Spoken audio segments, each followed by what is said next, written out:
Hai, Assalamualaikum korang jemaah dapur. Menu kali ni saya nak masak siput masak lemak kuning. Letak daun kaduk. Jom tonton cara saya membuatnya. Okey, ni siput. Ada orang panggil dia siput paik ataupun siput sawah.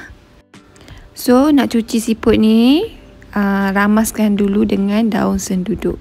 Biar keluarkan semua lendir-lendir dia tu. Lepas tu, potong ekor atau bontot dia. Supaya senang nak disedut nanti.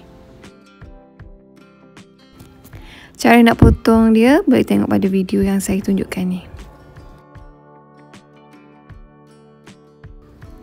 Bila dah siap potong, bolehlah cuci siput ni sehingga dia bersih.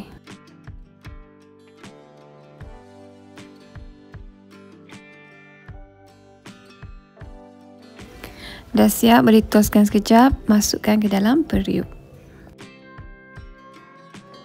Okey, ni antara bahan-bahan lain yang dah disediakan. So, bolehlah kisar dulu bawang putih, bawang merah, cili padi, kunyit hidup dan lengkuas sehingga hancur.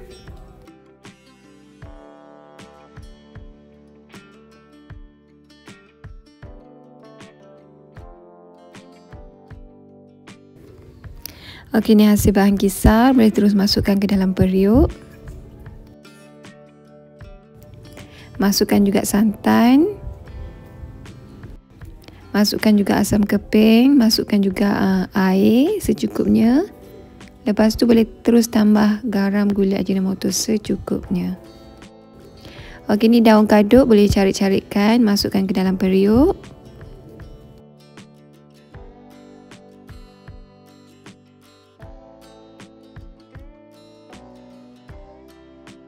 Dan letakkan juga daun kesum. Lepas tu bolehlah buka api, teruskan kacau sehingga sebati dan biarkan siput ni masak.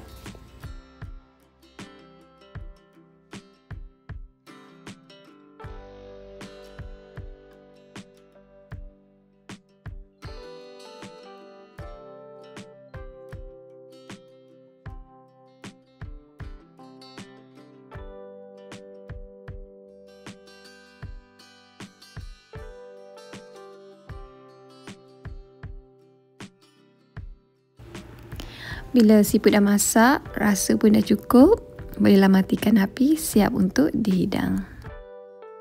Mudah je kan nak masak siput ni? Okeylah korang, itu saja perkongsian daripada saya untuk kali ni. Thank you korang for watching. Bye, jumpa lagi.